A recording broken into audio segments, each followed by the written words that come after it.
యానం ప్రజల ఎదుగుదలలో ఏ విధంగా అయితే ఉంటుందో మీరు కూడా పనిచేసిన వ్యక్తిని, ఒక నిజాయితీగా ఉండే వ్యక్తిని, ప్రజల కోసం ఆలోచన చేసే వ్యక్తిని అది మీ ద్వారా కూడా మీరు కొంత తీసుకెళ్లడం వల్ల జిఎస్ఎల్ మెడికల్ ఇన్స్టిట్యూషన్స్ మరియు కిమ్యూ ఇంటర్నేషనల్ యూనివర్సిటీ భాగస్వామ్యంతో ఇండియన్ అలైన్డ్ ఎంబీబీఎస్ కోర్స్ అడ్మిషన్లు అందిస్తోంది నియో.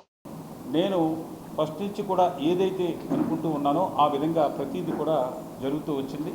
దానికి మీ అందరికీ కూడా ప్రత్యేకమైన ధన్యవాదాలు. అన్ని ఛానళ్ళ యజమాన్యాలు కానీ ఆ ఛానల్లో పనిచేస్తున్న మీ అందరికీ కానీ ప్రత్యేకమైన ధన్యవాదాలు. ఈవేళ నాకు పీడబ్ల్యూడీ ఒక పాండిచ్చేరిలో ఒక ముఖ్యమైన శాఖ. పీడబ్ల్యూడీ అంటే కూడా చాలామందికి తెలియదు. పీడబ్ల్యూడీకి సంబంధించిన అన్ని డిపార్ట్మెంట్ సంబంధించిన డెవలప్మెంట్ కానీ, పీడబ్ల్యూడీకి సంబంధించిన రోడ్ కానీ, డ్రైన్ కానీ, వాటర్ సప్లై కానీ, అలాగే ఇరిగేషన్ కానీ, అలాగే వివిధ డిపార్ట్మెంట్లకు సంబంధించిన ప్రతి కట్టడాలు అన్నీ కూడా బడ్జెట్లో దగ్గరగా 35% నుంచి 40% పీడబ్ల్యూడీ ద్వారాగా జరుగుతాయి.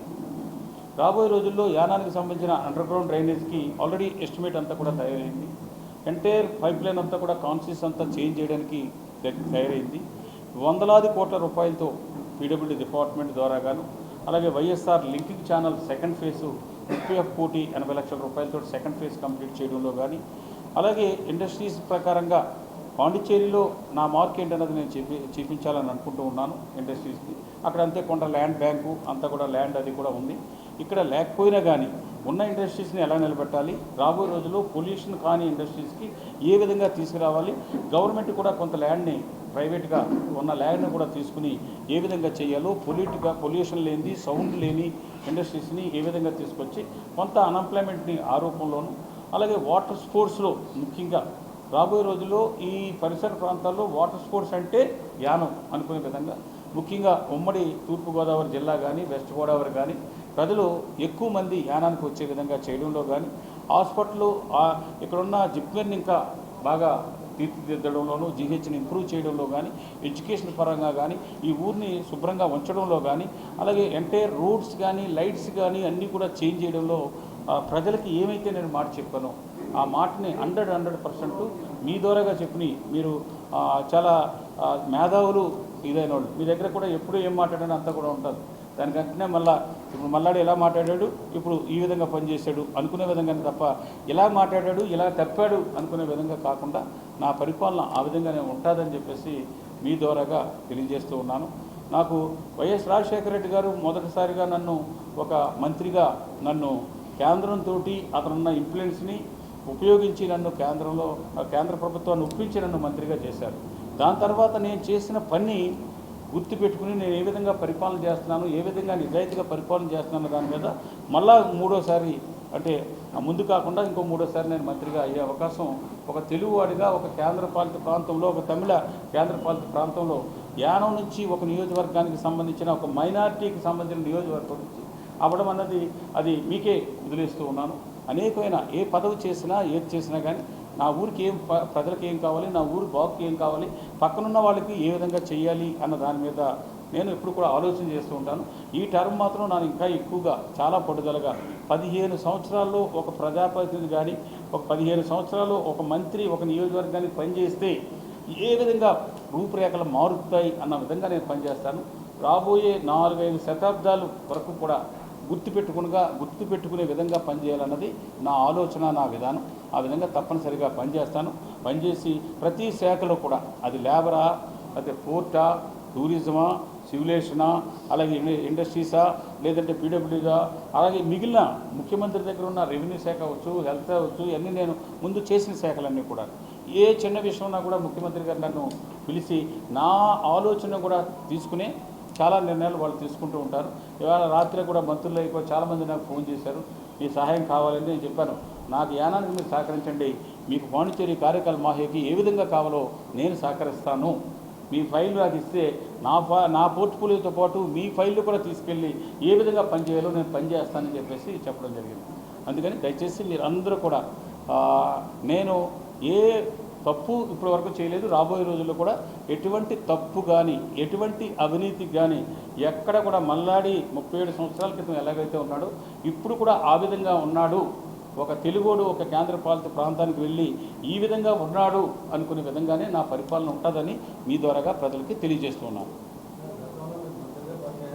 సాటిస్ఫై ఏంటండి ఇది ఇప్పుడు ఇచ్చిన శాఖలు ఆషామాషి శాఖలు కాదు కదా. టోటల్గా 50% బడ్జెట్ మొత్తం నా దగ్గరే ఉంటుంది, నా ద్వారాగానే వెళ్తుంది. బడ్జెట్ ఎన్ని ఇచ్చారా, ఎన్ని శాఖలు ఇచ్చారన్నది నాకు ముఖ్యం కాదు. నాకు అప్పచెప్పిన పనికి ఎంతవరకు ఏ పర్సంటేజ్ చేయగలిగాను నేను అనుకునే దానికంటే అవతల వాళ్ళు ఇచ్చిన వాళ్ళు ఎన్డీఏ ప్రభుత్వంలో, ఈ భారత ప్రభుత్వంలో బీజేపీ పార్టీ కానీ, అలాగే ఎన్ఆర్ కాంగ్రెస్కి సంబంధించిన పార్టీ అధ్యక్షులు, ముఖ్యమంత్రి వాళ్ళు మల్లాడికి ఇచ్చిన పనిని న్యాయం జస్టిస్ చేయగలిగాడా లేదా అన్నది అనుకునే విధంగా, వాళ్ళ చేశాడు అనుకునే విధంగా నేను చేస్తాను. అంతేగాని ఈ పోర్ట్ఫోలియో కావాలి, ఆ పోర్ట్ఫోలియో కావాలని కోపం పడి లేకపోతే స్విచ్ ఆఫ్ చేసేసియో లేదంటే అవుట్ ఆఫ్ ఎక్కడికో వెళ్ళిపోయే టైప్ మనిషిని కాదు. మీరు ఈ పోర్ట్ఫోలియోలు కాదు, రాబోయే రోజులు ఇంకా చూస్తారు. ఇంకా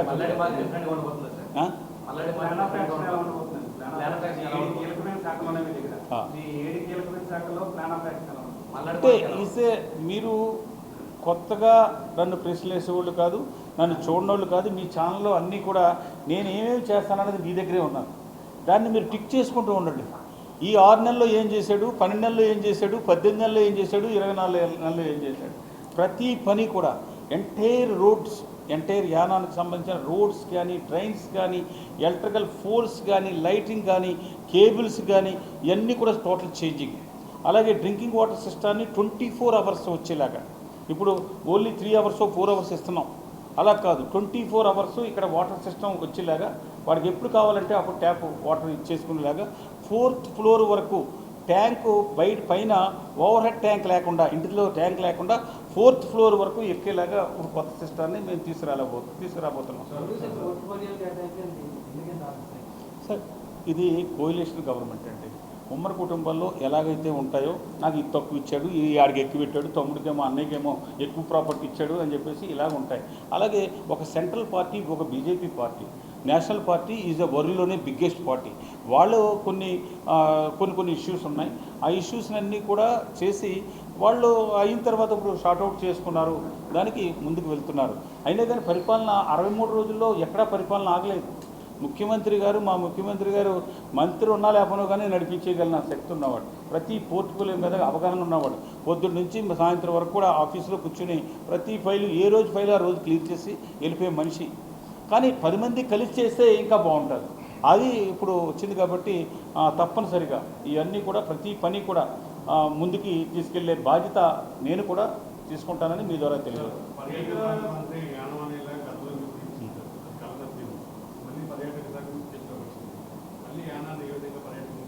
సార్ పర్యాటక రంగంగా మీరు చూస్తారు ఏ విధంగా తీసుకెళ్తానన్నది, ఏ విధంగా మరలా లాస్ట్ 5 ఇయర్స్లో కనీసం మెయింటెనెన్స్ చేయలేని పరిస్థితిలో ఉన్నదాన్ని ఏ విధంగా మళ్ళీ పరుగులు పెట్టించాలి, అధికారులు ఏ విధంగా పరుగులు పెట్టించాలి, ఏ విధంగా భారత ప్రభుత్వం నుంచి, పుదుచ్చేరి నుంచి ఏ విధంగా నిధులు తీసుకురావాలి, కొత్తగా టూరిస్ట్ని ఇక్కడికి అట్రాక్ట్ చేసేలాగా, ఎటువంటి పిల్లలకు కానీ ఎటువంటిది కానీ ఇబ్బందులు లేకుండా ఉండే విధంగా, అది వాటర్ స్పోర్ట్స్ అవ్వచ్చు, అలాగే ఈ మడడువుల్లో ఇంకా వుడెన్ వాక్వేస్ అవ్వచ్చు, అలాగే మన యానం టవర్ది కానీ, అలాగే ఇక్కడ ఉండే బొటానికల్ గార్డెన్లో ఇంకా ఏమేమి చేయాలో, బుద్ధా పార్కులో ఏం చేయాలో, కోట్లాది రూపాయలతోటి ప్రతి కార్యక్రమం కూడా రాబోయే 6 నుంచి 9 నెలల్లో ఈ పనులన్నీ కూడా మొదలుపెట్టేలాగా చేసే బాధ్యత నాది. అలాగా ప్రతిదానికి కూడా ఫిషర్మెన్కి ఏం చేయాలి, పేదవాడికి ఏం చేయాలి, లేనివాడికి ఎలాగ స్థలం, మీరందరూ కూడా లాస్ట్ టైం 20 సంవత్సరాల్లో యానానికి స్థలం ఇవ్వలేకపోయారు, మల్లాడి కృష్ణారావు అన్నారు. ఇక్కడ స్థలం అంటే పట్టా ఇచ్చేది కాదు, స్థలం ఉంటే పట్టా ఇచ్చి స్థలం చూపించగలగాలి, దానికి ఇల్లు కట్టగలగాలి. ఈ మధ్యలో కలెక్టర్ని 5 రోజుల క్రితం తీసుకొచ్చి ఏ ఏరియాలో మనకి రైతు ఎవరు కూడా కోర్టుకి వెళ్లకుండా మార్కెట్ రేటు మీద 10% ఇంకా ఎక్స్ట్రా ఇచ్చి ఆ కన్సెంట్ తీసుకుని ఈ రాబోయే సంవత్సరంలోపు ల్యాండ్ ఎక్విజిషన్ పూర్తి చేసి వేలాది మందికి ఇళ్ల స్థలాలు ఇచ్చి ఇల్లు కట్టించేలాగా ఏర్పాటు చేయబోతున్నాను.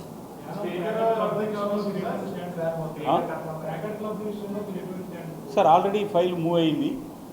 బడ్జెట్ మన రాబోయే ఒక 1 or 2 monthsలో అసెంబ్లీలో ఈజ్ ఏ అమెండ్మెంట్ పాస్ చేసేలాగా, అంటే టోటల్ ఈ గ్యాంబ్లింగ్ ఈజ్ ఏ ప్రొహిబిటెడ్ అని చెప్పేసి చేసేలాగా ఆల్రెడీ నేను ఇచ్చాను. సీఎం గారు డీజీపీకి సిఎస్ పంపించారు. రాబోయే 1 or 2 monthsలోనే అసెంబ్లీలో బిల్లు పాస్ చేసిన తర్వాత ఫ్యూచర్లో ప్యాకెట్లు కానీ దానికి సంబంధించిన ఏవి కూడా లేకుండా బాధ్యత నేను తీసుకుంటానని చెప్తాను. అది కూడా నేను తీసుకుంటాను. అలాగే అక్టోబర్ నెలకి టోటల్ క్లీనింగ్ సిస్టాన్ని చేంజ్ చేస్తానని చెప్పాను. సెప్టెంబర్ 2వ తారీఖు వరకు ఇప్పుడున్న హెచ్ఆర్ కంపెనీకి ఇచ్చాం. ఈ ఈ లాస్ట్ ఈ 1.5 మంత్లో కూడా కొంత మ్యాన్ పవర్ని వాళ్ళు కొంత ఇంప్రూవ్ చేశారు. మాకు ఇంకొక అవకాశం ఇవ్వండి అని అన్నారు. మీరు అవకాశం తీసుకుని ముందు ఏ విధంగా ఊరు శుభ్రంగా ఉండదో ఆ విధంగా చేయండి, మీకు అన్ని విధాలు సహకరిస్తానని చెప్పాను. ఆ విధంగా ప్రతి పాయింట్లో కూడా క్లీనింగ్ పాయింట్ అవ్వచ్చు, రోడ్స్ అవ్వచ్చు, ప్రతి దాంట్లో కూడా తప్పనిసరిగా మల్లాడి కృష్ణారావు దానికి ఎక్కడ కూడా అశ్రద్ధ చేయకుండా ముందుకెళ్తాను. అంటే స్పీకరు బీజేపీ వాళ్ళు స్పీకర్ ఇవ్వాలని, సీఎం గారు ఏమో డిప్యూటీ స్పీకర్ మీరు తీసుకోండి స్పీకర్ అని చెప్పేసి అన్నారు. అమిత్ షా గారు డే టుమారో పాండిచేరి 8th వస్తున్నారు. 8th, 9th మార్నింగ్ వరకు అక్కడ ఉంటారు. సీఎం గారు వాళ్ళ లెవెల్లో మాట్లాడే మాటలు అవన్నీ నేను వాళ్ళతోటి ఈ మిగతా విషయాల్లో వారికి వీరికి మధ్యవర్తిగా ఉండి కన్విన్స్ చేసే మనిషినే తప్ప వీళ్ళకి మీరు ఈ పోస్ట్ తీసుకోండి ఈ పోస్ట్ తీసుకునేవాళ్ళు కాదు. ఇటు బీజేపీని కానీ ఎన్ఆర్ కాంగ్రెస్ని కానీ ఎక్కడ కూడా చిన్న చిన్న ఇబ్బందులు వచ్చినా కానీ దాన్ని కన్విన్స్ చేసి ఒక లైన్లో వెళ్ళేలాగా చేయడం అన్నది నా బాధ్యత. అంటే పోర్ట్ అంటే ఈజ్ ఏ పాండిచ్చేరి కారైకల్లో పోర్ట్లు ఉన్నాయి. దాన్ని ఏ విధంగా పోర్ట్ అంటే ఏదో ఒక ఇదనేది కాకుండా కమర్షియల్గా ఉపయోగపడేలాగా దాంట్లో ఇది 100,000 మందికి ఎంప్లాయ్మెంట్ వచ్చేలాగా, అలాగే దాన్ని ఒక లింక్గా సావిత్రి నగర్లో ఉన్న మినీ హార్బర్ని ఏ విధంగా చేయాలి, రాబోయే రోజుల్లో ఒక 50 కోట్ల రూపాయలు తీసుకొచ్చి దాన్ని ఏ విధంగా అక్కడ సదుపాయాలు ఏర్పాటు చేయాలి, 10 మందికి ఉపాధి కలిగేలాగా ఏ విధంగా చేయాలన్న దాంట్లో నేను ఏర్పాటు చేయడానికి నాకున్న ఆలోచనలు కానీ, నాకున్న అనుభవం కానీ, నాకున్న ఆ కొంచెం మంచి పేరుతో భారత ప్రభుత్వంలో ఉన్న అధికారులు కానీ అందరూ కూడా ఒప్పించగలను అన్న నమ్మకం, విశ్వాసంతో ముందుకు వెళ్తాను.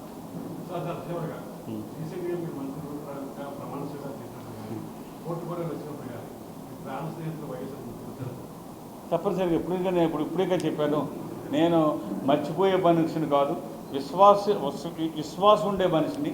అధికారం ఉండొచ్చు లేకపోవచ్చు, ఆ పార్టీ అధికారంలో ఉండొచ్చు లేకపోవచ్చు, మనిషి ఉండొచ్చు లేకపోవచ్చు, నేను ఎప్పుడు కూడా గుర్తు చేసుకునే ఉంటుంటాను.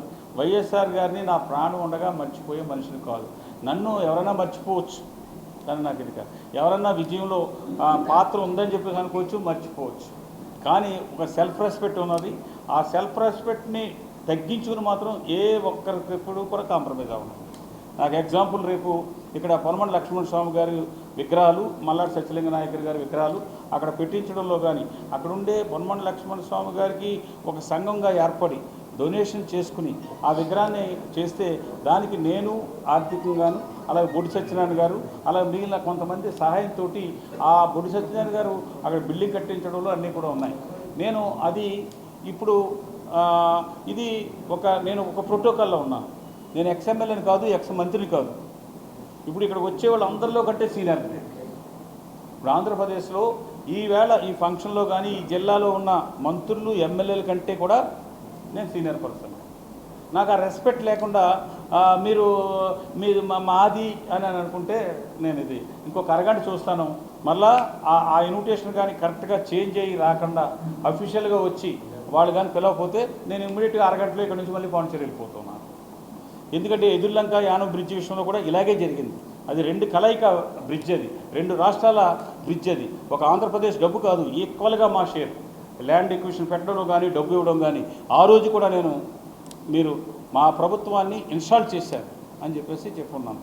ఇది ఒక అగ్నికుల క్షత్రియుడిగా కాకుండా నేను ఒక మత్స్యకారు 14 సబ్ క్యాస్ట్లు ఉన్నాయి, అలాగే ఓబీసీ కమ్యూనిటీ కానీ ఎస్సీసీ కానీ ఈ రాష్ట్రంలోనూ మిగతా రాష్ట్రాలు కూడా ఎంతో కొంత వాళ్ళ కష్టం వచ్చినప్పుడు నేను ఉంటాను.